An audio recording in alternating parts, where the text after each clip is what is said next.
नमस्कार साथियों, आप सभी का आर्यन ऑल एग्जाम नोट्स में स्वागत एवं अभिनंदन है। दोस्तों, मैं आज आप सभी के लिए इतिहास भाग 23 प्रस्तुत कर रहा हूं, जो सभी प्रकार की एक दिवसीय प्रतियोगी परीक्षाओं में तथा विभिन्न कक्षाओं में पढ़ने वाले विद्यार्थियों एवं हाई स्कूल एवं इंटर की बोर्ड परीक्षाओं में परीक्षा देने वाले विद्यार्थियों के लिए इतिहास से संबंधित बहुत ही महत्वपूर्ण प्रश्न है।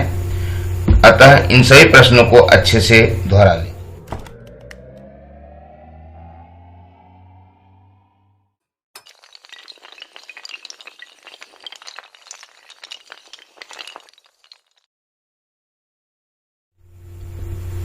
प्रश्नों की शुरुआत प्रश्न 1 है, जर्मनी के एकीकरण की आधारशिला किसने तैयार की?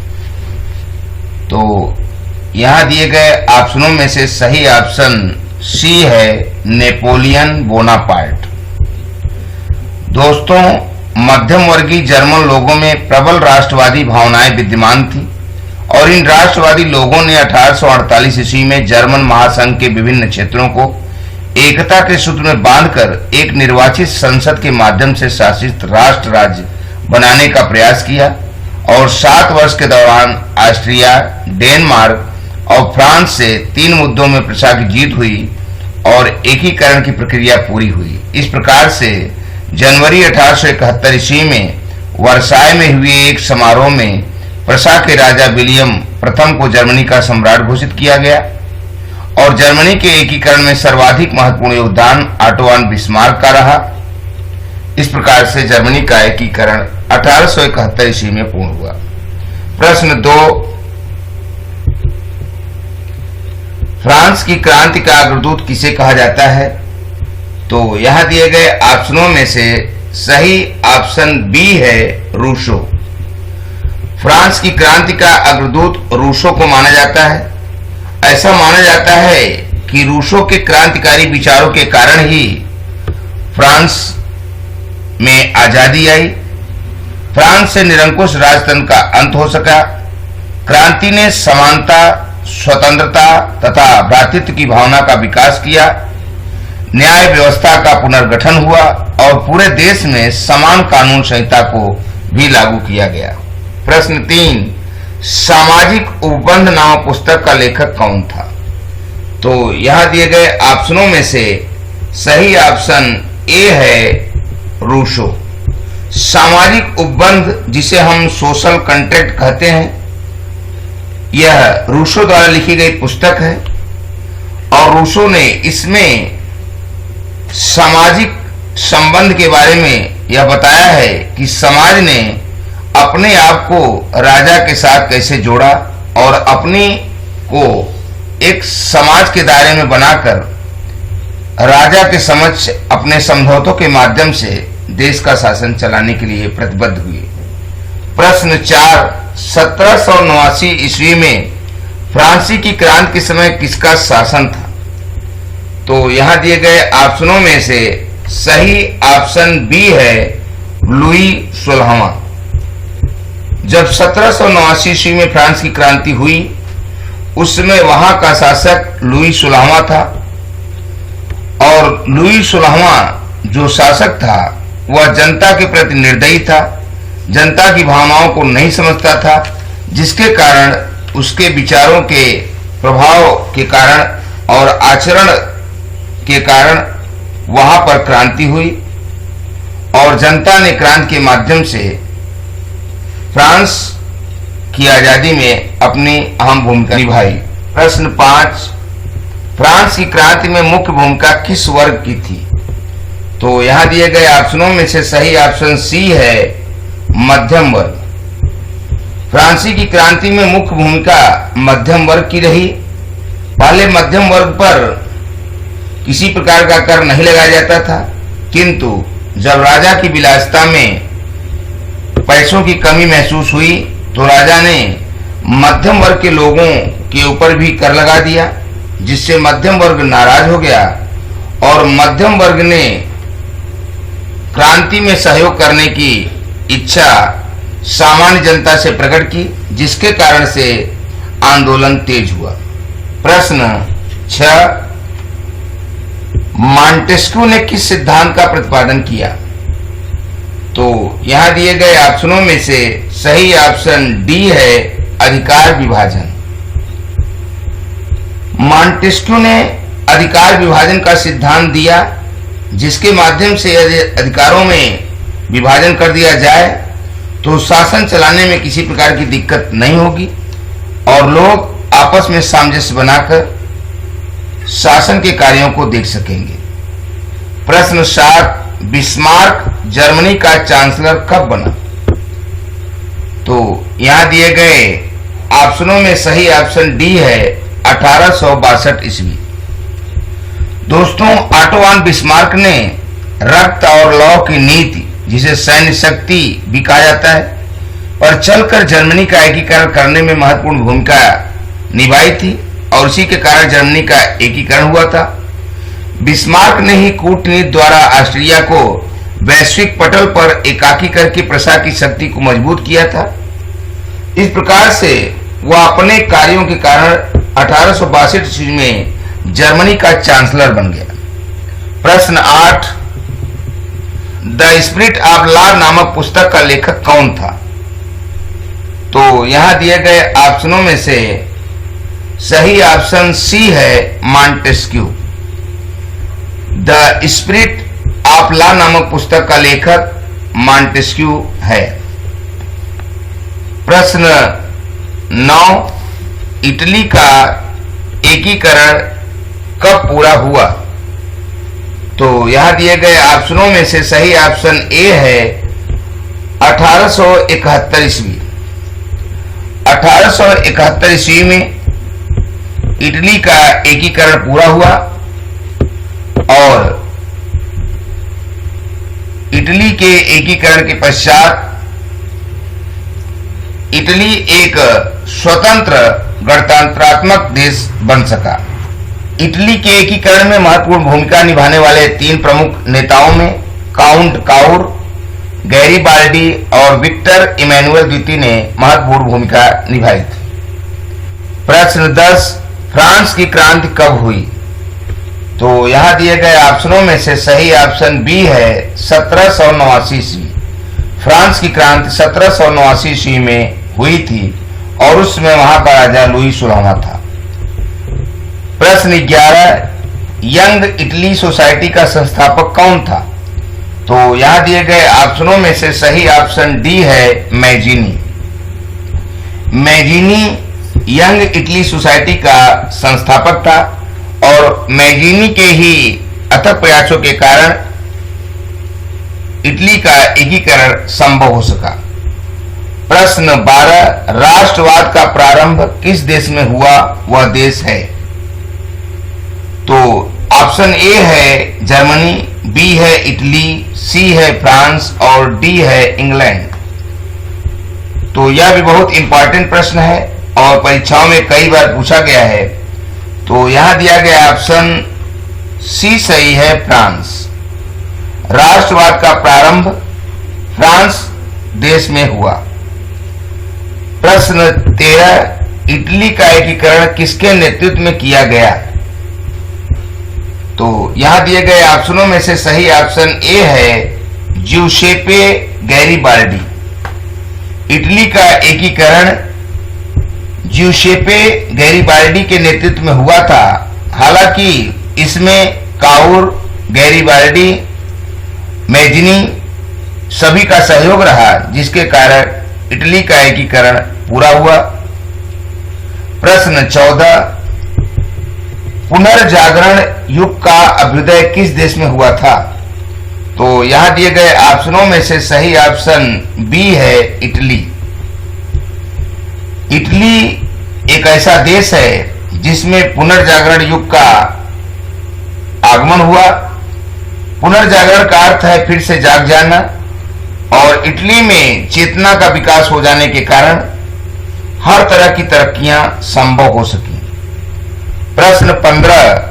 1848 ईस्वी की फ्रांसीसी राज्य क्रांति के फलस्वरूप क्या हुआ था? तो यहां दिए गए ऑप्शनों में से सही ऑप्शन डी है, गणतंत्र की स्थापना हुई। जब 1848 ईस्वी की फ्रांसीसी क्रांति हुई तो उस समय इस क्रांति के फलस्वरूप वहां पर गणतंत्र की स्थापना हो सकी। प्रश्न 16, फ्रांस में गणतंत्र की घोषणा किस वर्ष हुई? तो यहां दिए गए ऑप्शनों में से सही ऑप्शन सी है 1848 ईस्वी में। दोस्तों, फ्रांस में गणतंत्र की घोषणा 1848 ईस्वी में हुई थी और उसी के पश्चात फ्रांस में नियम बने और उन नियमों के कारण ही देश में एकता की भावना उत्पन्न हुई। प्रश्न 17, नेपोलियन का संबंध किस देश से था? तो यहां दिए गए ऑप्शनों में सही ऑप्शन सी है फ्रांस। नेपोलियन बोनापार्ट का संबंध फ्रांस देश से था और नेपोलियन के अथक प्रयासों के कारण ही फ्रांस सुदृढ़ हुआ, किंतु नेपोलियन के कुछ कार्य ऐसे रहे जिसके कारण से नेपोलियन का पतन हुआ। प्रश्न 18, जलियांवाला बाग की घटना कब हुई? तो दोस्तों, यहां दिए गए ऑप्शनों में से सही ऑप्शन सी है 13 अप्रैल 1919 ईस्वी। जलियांवाला बाग वर्तमान पंजाब के अमृतसर जिले में है, जो कि स्वर्ण मंदिर के पास ही स्थित है और यहीं पर रॉलेट एक्ट का विरोध करने के लिए बहुत सारी भीड़ इस बाग में इकट्ठा हुई थी और जनरल डायर ने निहत्थी जनता पर गोलियां चलाने का आदेश 13 अप्रैल 1919 को दिया था, जिसमें बहुत सारी जनता, पुरुष, महिला और बच्चे मारे गए थे। प्रश्न 19, गांधी जी ने साबरमती आश्रम की स्थापना कब की?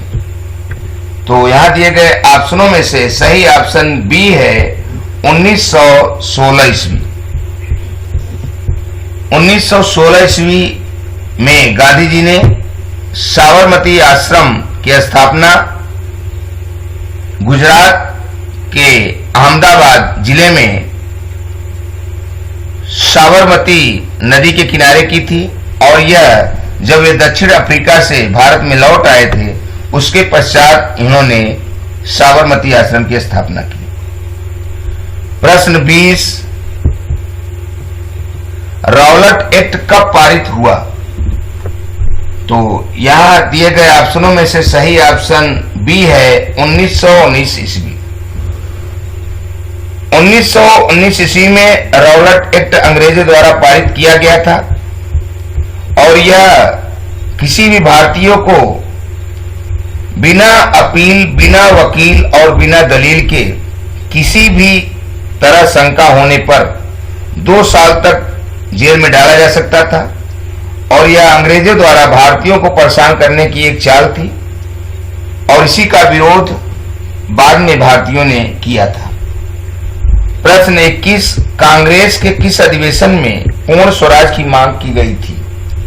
तो यहां दिए गए ऑप्शनों में से सही ऑप्शन डी है लाहौर। कांग्रेस के लाहौर अधिवेशन में पूर्ण स्वराज की मांग की गई थी।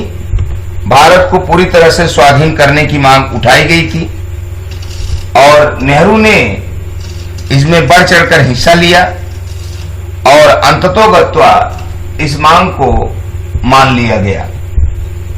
प्रश्न 22, भारत माता की पहली तस्वीर किसने बनाई? तो यहां दिए गए ऑप्शनों में से सही ऑप्शन सी है बंकिम चंद्र चट्टोपाध्याय। भारत माता की पहली तस्वीर बंकिम चंद्र चट्टोपाध्याय द्वारा बनाई गई थी। प्रश्न 23, जलियांवाला बाग में गोली चलाने की आज्ञा किसने दी थी? यहां 4 ऑप्शन दिए गए हैं, general Dyer, lord Ripon, general William, sir Edward. तो यहां दिए गए ऑप्शनों में से ऑप्शन ए सही है, जनरल डायर। जनरल डायर द्वारा जलियांवाला बाग में गोली चलाने की आज्ञा दी गई थी और वहां बहुत भारी नरसंहार हुआ था, क्योंकि उस बगीचे में बहुत ही सकरी गली थी और निकलने का रास्ता एक ही था। इसी कारण बहुत सारे लोग उस जलियांवाला बाग में मारे गए थे। प्रश्न 24, क्रिप्स भारत कब आया? तो यहां दिए गए ऑप्शनों में से सही ऑप्शन ए है 1940 ईस्वी। क्रिप्स भारत में 1940 ईस्वी में आया था और यह भारतीयों की विभिन्न समस्याओं को लेकर एक समिति बनाई गई थी क्रिप्स के माध्यम से, किंतु इसमें किसी भी भारतीय के शामिल न होने से भारतीयों ने इसका विरोध किया, क्योंकि भारतीयों को यह पता था कि अंग्रेज इसमें पूरी तरह शामिल है और वे भारतीयों के साथ न्याय नहीं कर सकते, इसलिए भारतीयों ने इस समिति का विरोध किया। प्रश्न 25, भारत छोड़ो आंदोलन कब शुरू हुआ? तो यहां दिए गए ऑप्शनों में से सही ऑप्शन सी है 1942 ईस्वी। भारत छोड़ो आंदोलन की शुरुआत महात्मा गांधी के विचारों के कारण हुई थी और महात्मा गांधी ने इसी आंदोलन में भारतीयों को यह बात कहा था कि किसी कार्यों को जो कहा जा रहा है उसे करो या मरो, और अपने अथक प्रयासों के कारण भारत छोड़ो आंदोलन को महात्मा गांधी ने चरम बिंदु तक पहुंचाया और उसी के बाद भारत में आजादी का स्वप्न साकार हो चुका। प्रश्न 26, असहयोग आंदोलन का मुख्य कारण क्या था? तो यहां दिए गए ऑप्शनों में से सही ऑप्शन ए है रॉलेट एक्ट। दोस्तों, जो 1920 ईस्वी में असहयोग आंदोलन शुरुआत हुई थी उसका कारण रॉलेट एक्ट रहा। रॉलेट एक्ट 1919 ईस्वी में पास हुआ था, जिसके कारण किसी भी भारतीयों को अंग्रेज 2 साल तक के लिए शंका के आधार पर जेल में डाल सकते थे और उनकी 2 साल तक भारतीयों की किसी प्रकार से सुनवाई नहीं होती थी। और इसी कानून को रद्द कराने के लिए महात्मा गांधी ने असहयोग आंदोलन की शुरुआत की थी। प्रश्न 27, करो या मरो का नारा किसका था? तो यह प्रश्न भी बहुत महत्वपूर्ण है और कई बार परीक्षाओं में पूछा गया है। तो यहां दिए गए ऑप्शनों में से सही ऑप्शन डी है महात्मा गांधी। करो या मरो का नारा महात्मा गांधी द्वारा देशवासियों को दिया गया था और गांधी जी ने यह बात साफ कर दी थी कि यदि देश से अंग्रेजों को भगाना है तो बताए गए रास्तों पर चलना होगा और उनसे हर तरह से लड़ाइयां लड़नी होगी, तभी देश से अंग्रेज जा सकते हैं और देश को आजादी प्राप्त हो सकती है। प्रश्न 28, भारत वापस आने पर गांधी जी ने पहला सत्याग्रह कहां किया था? तो यहां दिए गए ऑप्शनों में से सही ऑप्शन ए है चंपारण। दोस्तों, जब गांधी जी दक्षिण अफ्रीका से 1915 ईस्वी में भारत आए तो उसके बाद उन्होंने भारत का भ्रमण किया और 1917 ईस्वी में सबसे पहले गांधी जी ने बिहार के चंपारण में सत्याग्रह की कमान संभाली और उन्होंने इस सत्याग्रह के माध्यम से भारतीय किसानों के लिए हर तरह का सहयोग करने की बात की। प्रश्न 29, भारतीय राष्ट्रीय कांग्रेस की स्थापना कब हुई? तो यहां दिए गए ऑप्शनों में से सही ऑप्शन सी है 1885 ईस्वी में। भारतीय राष्ट्रीय कांग्रेस की स्थापना व्योमेश चंद्र बनर्जी की अध्यक्षता में एक अंग्रेज अफसर A.O. ह्यूम द्वारा 1885 ईस्वी में मुंबई के गोकुलदास तेजपाल संस्कृत महाविद्यालय के प्रांगण में हुई थी और यह पार्टी भारतीयों के हित के लिए बनाई गई थी, किंतु ऐसा माना जाता है कि इसमें भी अंग्रेजों की चाल रही और भारतीयों को अपने पक्ष में मिलाकर देश में शासन बनाए रखने की यह एक योजना थी। और इस वीडियो का अंतिम प्रश्न नंबर 30, महात्मा गांधी ने असहयोग आंदोलन कब प्रारंभ किया? तो यहां दिए गए ऑप्शनों में से सही ऑप्शन ए है 1919 ईस्वी को। महात्मा गांधी ने असहयोग आंदोलन 1919 ईस्वी को प्रारंभ किया था, किंतु यह असहयोग आंदोलन 1920 ईस्वी से सक्रिय माना जाता है। असहयोग आंदोलन के माध्यम से महात्मा गांधी ने अंग्रेजों का किसी प्रकार से भी सहयोग न करने के लिए भारतीयों को प्रेरित किया। यदि वे भारतीयों का सहयोग नहीं पाएंगे तो उनकी आर्थिक स्थिति कमजोर हो जाएगी और उनके पास इतने संसाधन व्यवस्थाएं नहीं हैं जिससे वे अपने दम पर देश की आर्थिक स्थिति मजबूत कर पाएंगे। तो दोस्तों, आपने पूरा वीडियो देखा। आज आप सभी के लिए हमने 2 सवाल दिए हैं। इन सवालों के उत्तर कमेंट बॉक्स में हमें जरूर बताएं और यदि प्रश्नों के उत्तर बताने में कोई असुविधा हो तो वीडियो को दोबारा पुनः अच्छे से देखें। प्रश्न 1 है, गांधी जी दक्षिण अफ्रीका से भारत आने के बाद पहला सत्याग्रह कहां किया? और प्रश्न 2 है, गांधी जी ने साबरमती आश्रम की स्थापना कब की थी? तो दोस्तों, यदि आप आर्यन एग्जाम नोट्स चैनल पर नए हैं तो चैनल को सब्सक्राइब कर लें, बेल आइकन की घंटी दबा दें, अपने दोस्तों में शेयर करें, लाइक करें, जिससे हमारे द्वारा प्रसारित वीडियो आपको समय समय पर प्राप्त होती रहे और आप अपनी परीक्षा की तैयारियां नियमित रूप से करते रहें। अनुशासित ढंग से अपनी प्रतियोगी परीक्षाओं या बोर्ड परीक्षाओं में जिस कार्य में आप संलग्न हैं उस कार्य को करते रहें और भविष्य में जो परीक्षाएं होने जा रही हैं उन सभी परीक्षाओं के लिए तैयारी बहुत जरूरी है। हमें आशा है आप नियमित रूप से अपने अध्ययन में लगे होंगे। कल मैं आप सभी के लिए नागरिक शास्त्र भाग 23 प्रस्तुत करूंगा, तो देखना न भूलें। शुक्रिया, थैंक यू, धन्यवाद।